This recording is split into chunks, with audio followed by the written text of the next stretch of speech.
Hi, welcome to Naptime Nutrition. I'm Yaffi Lvova, registered dietitian and owner of Baby Bloom Nutrition and Toddler Test Kitchen.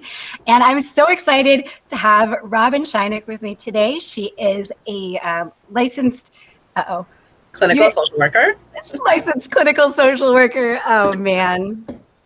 Well, we're doing this episode because I'm burnt out, and I figure if I'm burnt out, the rest of you might be, so you'll have to forgive me my hiccups. But Robyn is a therapist, and today we're going to be talking about why you deserve a break. And the real thing behind it is it's not about productivity. You don't deserve a break because you were productive. And we really get sucked into that, and have especially been sucked into that in the past year. So Robyn, why do I deserve a break? Because you work hard no matter what you're doing.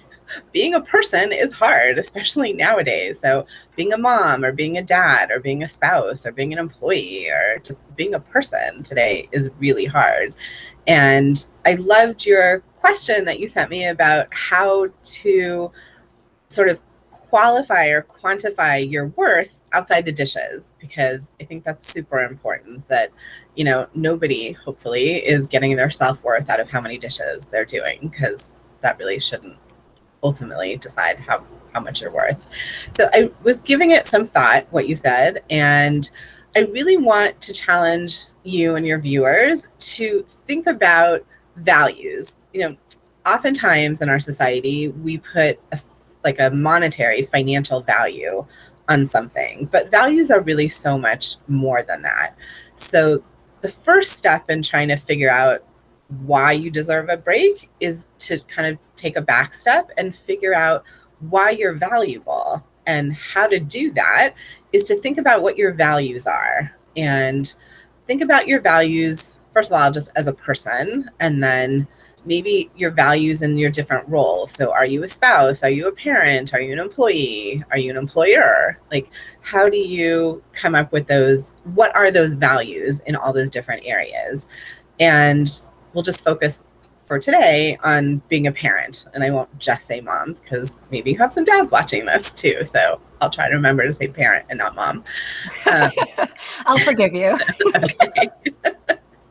So the first thing I really want your viewers to think about is, how do they describe their values as a parent?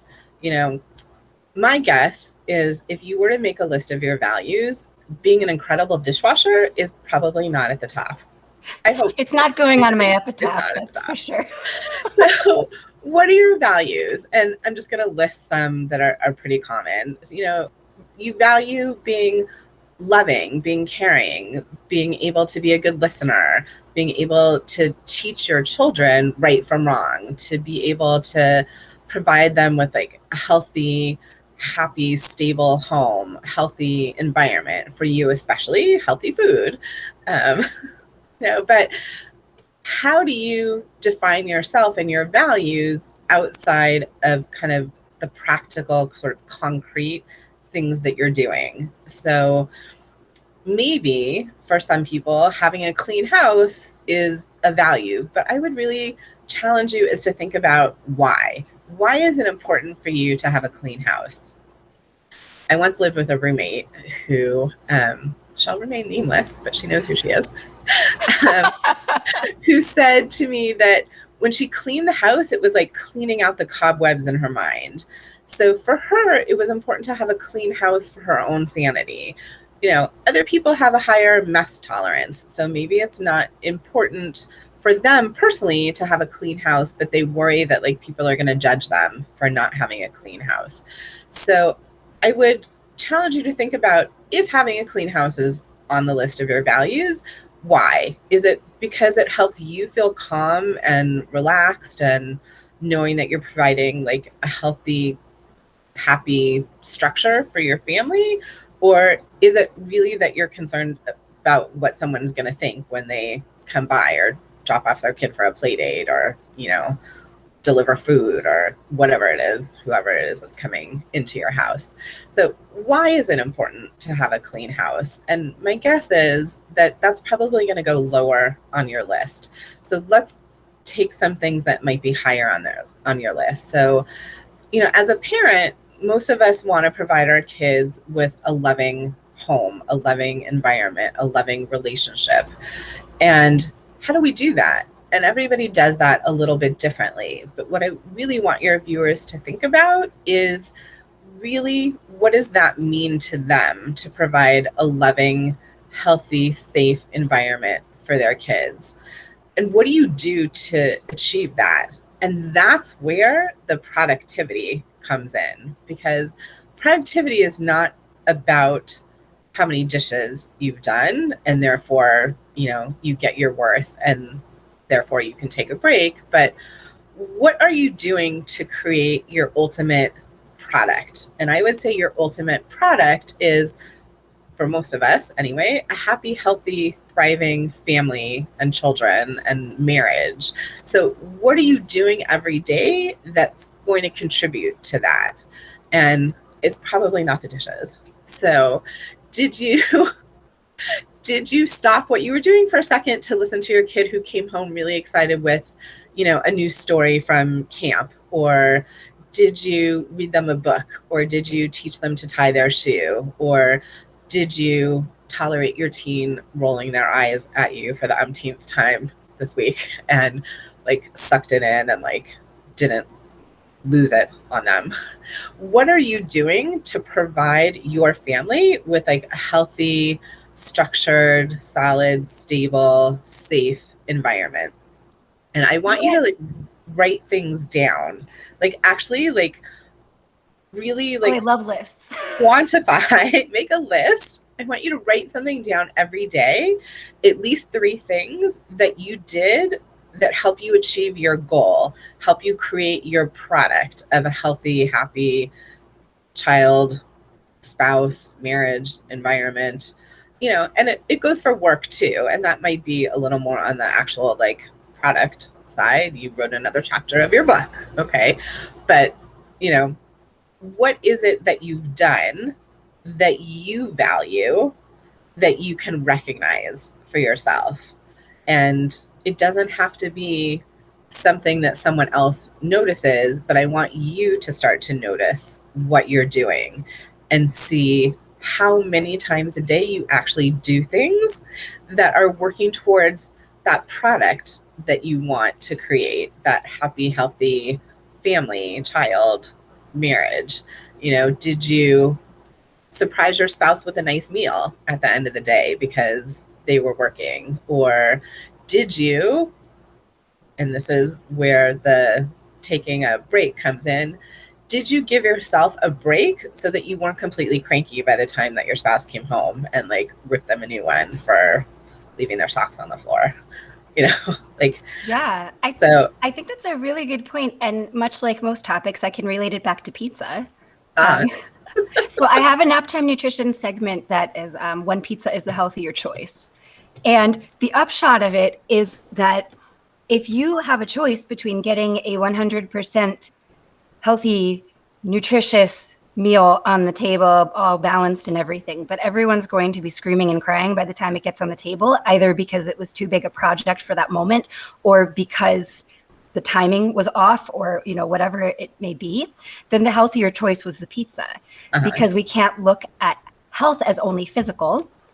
We have to look at the joy with it. We have to feed our families with joy. And so it seems like you're saying something similar, that it's the clean house versus the not clean house is like the pizza versus the balanced meal. If you're going to push yourself over your limits to clean your house to a standard that is maybe above your values anyway, then maybe just check your values and take it back a step and incorporate a break rather than making your house unbelievably clean, which it's only in the last 5 minutes anyway.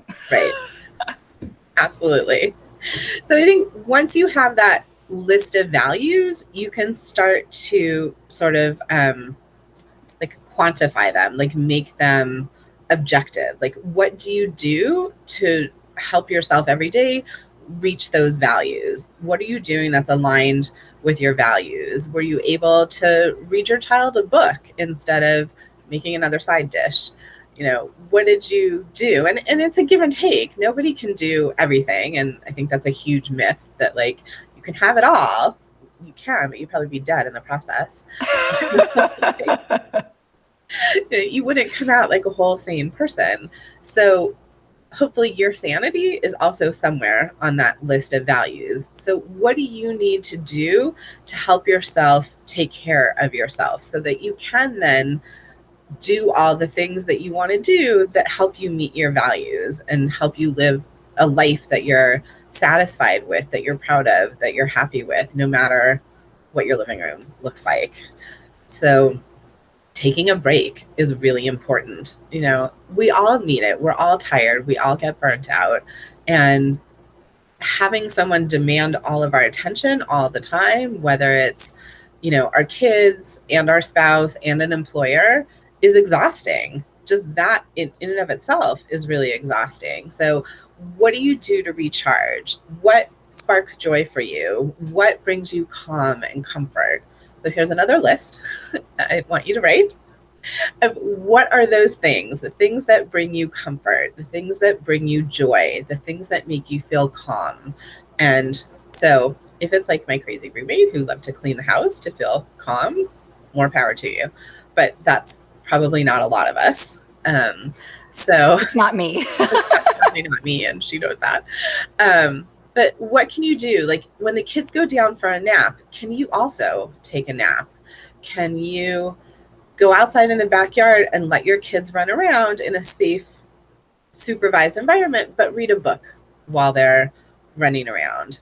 Can you, share, so I don't want to say babysitting duties because they're your children. You're not babysitting. Can you share like childcare responsibilities? Childcare, like supervision. That's really what I mean. Can you share supervision with another parent and like you take their kids for some time and they take your kids for some time, so that you each get a break. And my Moms of Multiples club was doing that. And it was so unbelievably intimidating to me, the thought, because it was, everyone had twins or triplets. That's a lot. And so the concept of like, it got to the point where it was 4 moms getting together and the 5th mom got to leave because there were just so many kids. But it's a great idea. I think that's really reasonable. So maybe look for another mom of a single child. Start small, baby steps. I don't think I would take on, 3 sets of multiples either. No. So do what's manageable for you.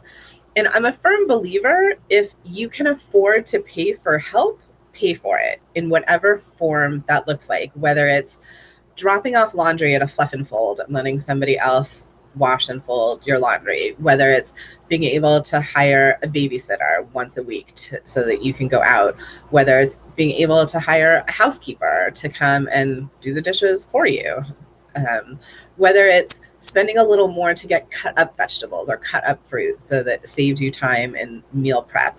Wherever you can fit that into your budget, it's so important that you give yourself that extra little luxury because it's really going to help save your sanity. So I don't really think of it as a luxury if you can afford it. So I think that's another really important piece.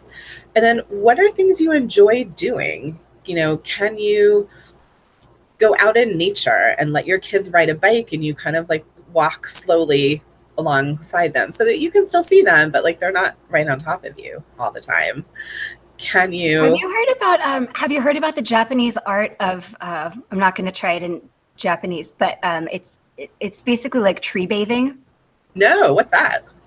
There was a fantastic podcast. I heard about it. I think it was Karthika Gupta who did it. But it's the idea that you go into a space in nature where you're surrounded by trees and you're not hiking and you're not walking, you're just being. Uh-huh. And you have this energy exchange with the trees that's kind of rejuvenating and gives you energy. I think it's fascinating. But yeah, nature is wonderful for helping. Nature is really restorative. It really is. So even if you live in a city, can you drive to a park? Can you, drive to a hilltop? Can you drive to a beach? Can you drive somewhere where you can get out in nature for a little while and just take some deep breaths? And that's the other thing is like, there are lots of little things you can do throughout the day, even when your kids are running around and making a whole mess in your house, is you can stop for 30 seconds and take a deep breath. And you can stop for 30 seconds and like think of your favorite song and sing it in your head. you can stop for 30 seconds and just be like, Mom is taking a timeout and I'll be right back. So that's really valuable for the kids to see also. Yes. I mean, I've been trying to do that with my kids lately, to show them how I put myself in timeout, because they can model that when they're feeling wound up. So that's a benefit for me, because I get my time out where I'm sitting on the bed reading a book, and Right. I'm also modeling appropriate anxiety handling for my kids. Absolutely. Absolutely. It's so important for us to model for our kids and, using feeling words. I'm feeling overwhelmed. This all looks like too much for me to handle right now. I'm going to go take a time out. I'll be back in 10 minutes. Using feeling words. It makes me really sad when, it makes me so happy to see you, whatever, fill in the blanks. But using those feeling words, modeling for our kids is really important. I think that's a great point. And going back to the list of things that you enjoy doing, I have been advising pregnant or pre-pregnant couples for a while to make one of those lists, because when motherhood hits you, sometimes you just lose track of those things, and you have 10 minutes and you can't think of anything that would make you happy. And just having a physical list for those moments. That's great. You can just look at it and say, oh, you know what? I really loved doing those dance videos on YouTube. So then it's easy enough to, sometimes you just don't have the space to think. So lists can be helpful. Absolutely. Yeah. Yeah. I love lists. Yeah. So I was at a webinar last night by the fabulous Michael Twitty, who is doing a series with Atlas Obscura on Jewish food history. And I love Michael Twitty. I have said that. It doesn't matter to me that he has a husband and I'm out of the running. Fine. But he said something last night that I just thought was so applicable to this conversation. And he was talking about race relations and what it is to be. I mean, for him, he's big and he's Black and he's gay and he's got all of these minorities that he's holding on to that are his identity. And he said, you need to remember that when you enter the room, you enter with your worth. You bring it with you. You don't enter the room to earn your worth or to prove anything. Your value comes with you. That's great. I love that. I thought that was beautiful. Yeah. Yeah, I love that. And it's so hard for all of us to remember that, especially now with social media. Everything is out there for everyone to see. And of course, people just post their highlight reels. And I think as much as we know that intellectually, we forget it emotionally. And we're seeing someone with their house looking like, Architectural Digest is about to walk in, and our house doesn't look like that. But, maybe they just had it done and they snapped a picture and 20 seconds later, it was a complete disaster. So I think it's important to remember that what we see out there in social media isn't reality. How many likes we get doesn't mean that people really like you. People you don't even know are liking you. How could they like you? They might be interested in what you're posting, but that's not a reflection of who you are as a person, really. And they don't know you. So why are you letting someone who doesn't know you influence how you feel about yourself? And I think it's really important to remember that what's out there isn't reality 99% of the time. I think that's especially important for new parents, especially during COVID, when everyone, we're on the tail end right now, hopefully. Yes. Time will tell, but I think it's been really difficult for people who, new motherhood can be isolating. Sure. We know that in a normal world, it can be isolating. But given a situation where people are staying at home and not interacting personally, and then on top of that, you have the highlights reel from someone's social media, and you've never been a parent before, and you don't have that expectation management down that, and you're just seeing the highlights. I can't imagine how painful that must have been for someone. I know I dealt with postpartum depression and anxiety, And I can't imagine how much worse that would have been if I was isolated and only had aspects to the happy moments. You know, you go to the park and you see other parents dealing with tantruming kids, and you know, my kid's normal. And you go to the supermarket and see the same thing, but you don't see that in social media. Exactly. And we shouldn't see that in social media because, I mean, if your child is having an emotional moment, ideally you're there guiding them through it rather than snapping pictures and posting them. Right. But it really results in a very painful situation for those who don't know the reality of parenthood and only have social media to go off of. That's a great point. That really is. And so if you're going to use social media, maybe use it to join a group for new moms where people will be a little more real. Don't look at someone's Instagram post. Find a support group, you know, whatever that looks like on social media to join, you know, mothers who haven't slept in 36 years. I don't know, like whatever it might be called. Look for something that's a little more reality based, a little more genuine and authentic than people's personal highlights or people's brands highlights. And if you're going to use social media, connect in that way, or find an actual support group that's being done via Zoom or video or, you know, something online. Support groups don't have the stigma that they used to, especially parenting support groups. So they're so available, especially because of social media. And you make a great point that we can use that to our advantage if we're smart about how we use it. And I'm in this group, the Midnight Mamacitas, and it's a big group, but there's very little drama and people tend to be really authentic. So if you're looking for us on Facebook, come join us at Midnight Mamacitas. I am not admin. I don't want to be admin, but I enjoy it. That's great. That's a wonderful way to connect and use social media in a way that's going to be helpful and not make you feel worse about yourself.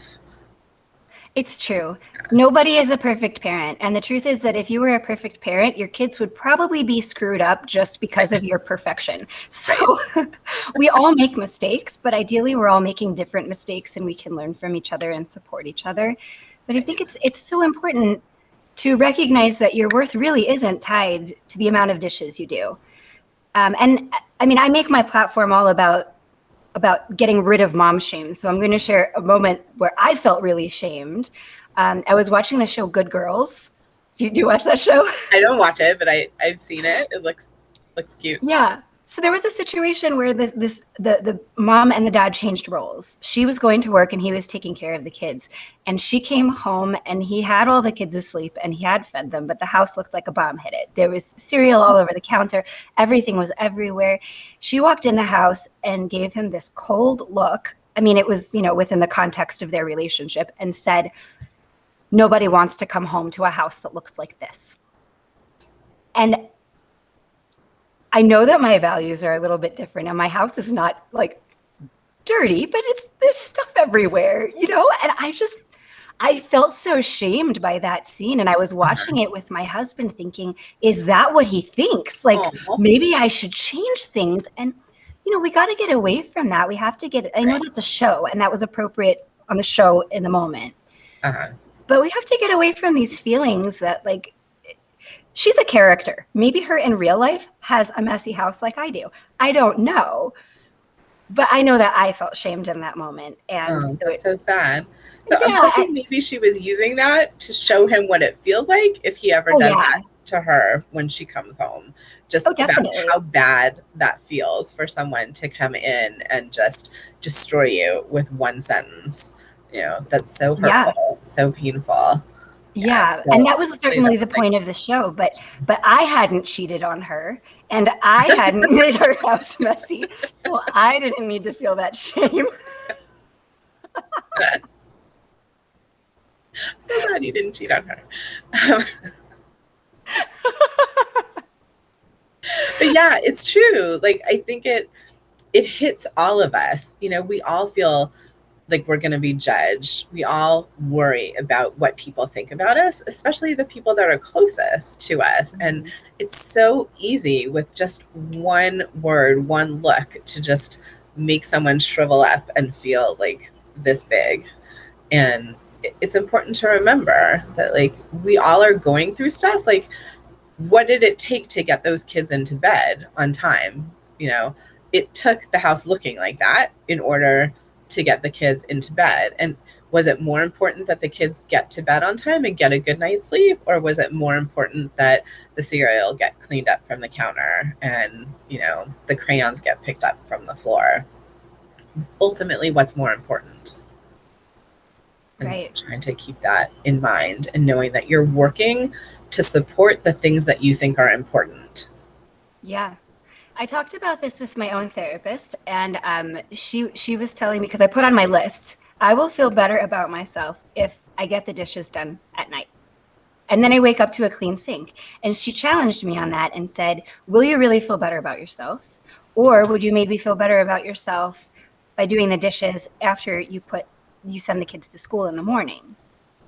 And I said, no, really, I would feel better if I go in the kitchen and there's a clean sink. But it was definitely a valid question that, like, we come up with these ideas. Sometimes they're spurred by other people or inspired by other people. And we have to think, does that actually fit with my values? Right. Will that actually make me more efficient or feel better about fill in the blank?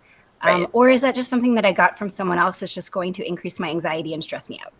Exactly. So if that really reduces your anxiety and allows you to get a good night's sleep, knowing like, okay, that's done, then great. But, you know, let's say for me, it would be, I'll feel better about myself if I get to read for 10 minutes before I go to sleep and deal with the dishes whenever, if ever, like at some point when I get to them. Because I need that downtime to make myself feel better before I go to sleep. So I think it's really important that we all take an honest accounting of our values and accept the fact that it's okay. We're not all going to look the same. We're not all going to do the same things. We're going to do what we know works for us, what matters for us. And that's okay. They don't need to be the same. You know, we're not all the Johnsons. We're not living in Stepford. Yeah, I think it's also important to reflect on whether something is working for you or not. And I am circling back to social media with this because a lot of people, when they get a chance to have a break, will get on their phone or on their computer and scroll through social media. And there's nothing wrong with that, if there's nothing wrong with that. But consider whether you feel refreshed and restored after doing that, or if maybe you feel depressed and anxious and angry. Because it could go either way. And the truth is that it could go both ways on different days. And you don't know what you're going to open your screen and see. Absolutely. So just think, is that working for you? Because there's a big chance that that is not relaxing. Right. And in which case, take a minute and reflect and recognize that and pick something else to do. And there's a difference between relaxing and zoning out. And if you're using social media, like many of us do, to just kind of zone out, I would challenge you to think about, what is it you're trying to get away from? What feeling are you needing to zone out from? Are you feeling anxious? Are you feeling overwhelmed? Are you feeling angry? Are you feeling depressed? Are you tired? Are you burnt out? And what would help alleviate those feelings? And I would say, like you, it's probably not scrolling through social media. Would it help to go take a walk? Would it help to take a bath? Would it help to eat dinner? Would it help to drink some water? Would it help to, like, you know, put on an exercise video on YouTube? I won't say videotape anymore because that just ages me. Can you like follow some dance thing on TikTok? Like, what would make you feel better? And I would say there are probably like 10 things other than scrolling through social media that will give you a better result than that. Yeah. I totally agree. And I love that you mentioned drinking water, because dehydration can present as depression and anxiety. Sure. And I am convinced that a lot of people are in treatment for depression and anxiety when, if you looked at their water intake, they might feel a lot better if they drank more. And that's not to say you should drink water instead of going to a therapist. I'm sure I'm not saying that. I'm just saying that therapy will be much more effective if you're hydrated. And have an adequate vitamin D level. Let's just throw that in there too. It's not my area of expertise, but I think a lot of us come up low when we're tested for vitamin D and, you know, not drinking enough water and not eating healthy, nutritious meals. And I'm certainly guilty of probably all of those on any given day. But it's I important, find like that getting back to basics is really Yeah. important. And I think we underestimate how important those things are. Getting a good night's sleep, eating a meal, drinking water, getting some minimal amount of exercise.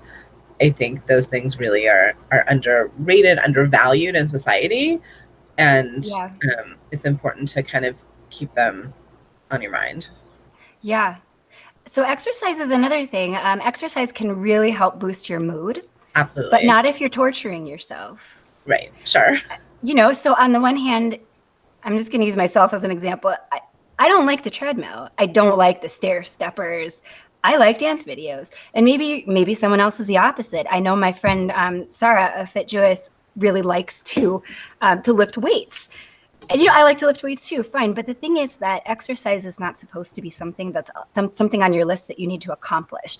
You should find something that you look forward to doing, that you actually want to do. And then it's not something on the checklist. It's something that improves your day on a few different levels. Right. So that's important as well.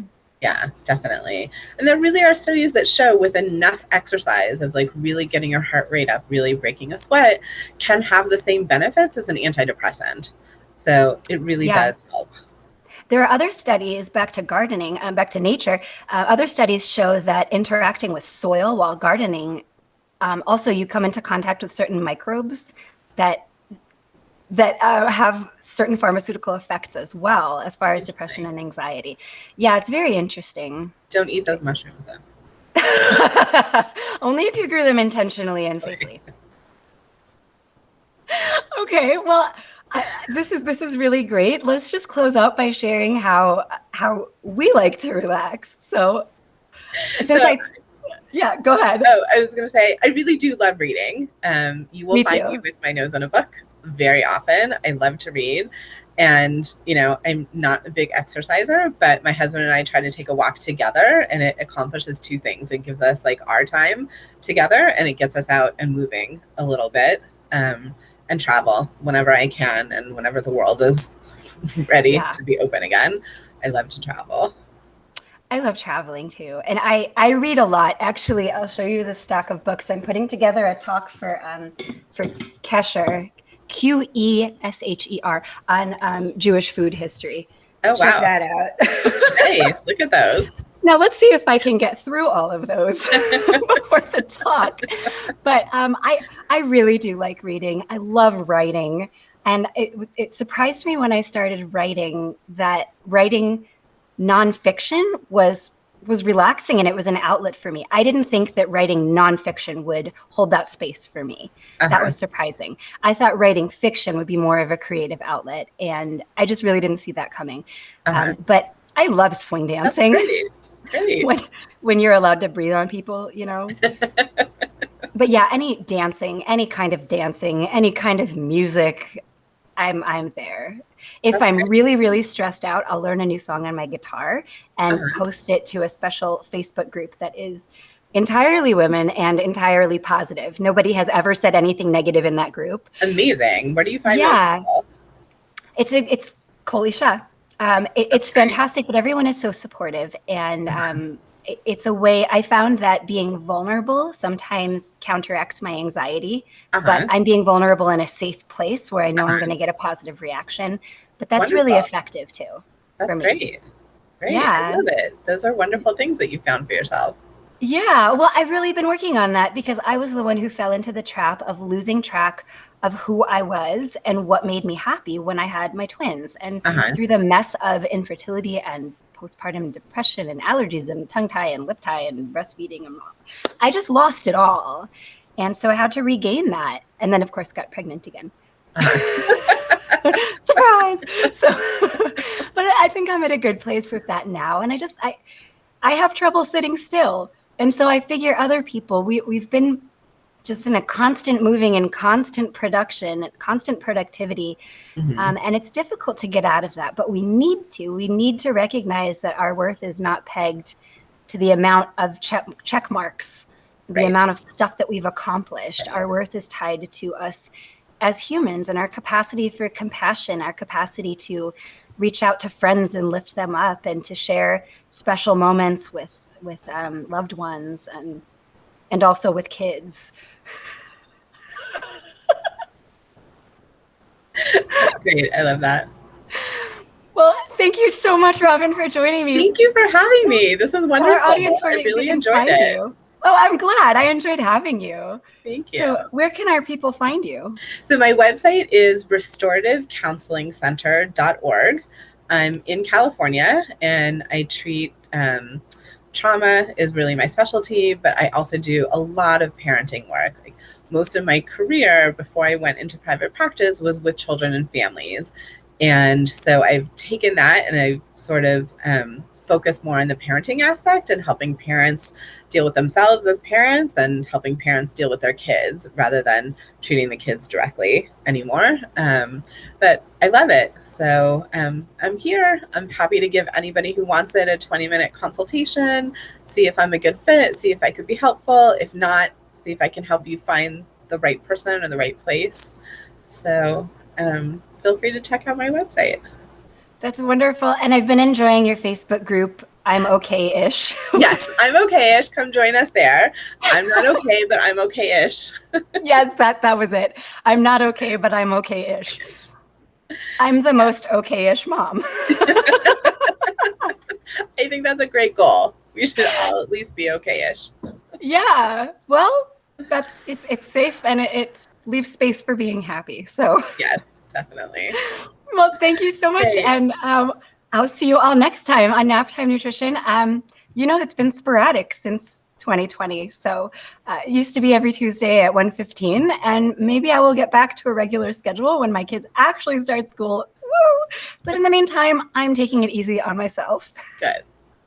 And so I just put these up as they come. So thank you so much for joining us. Thank you for having me. Yeah, see you next time.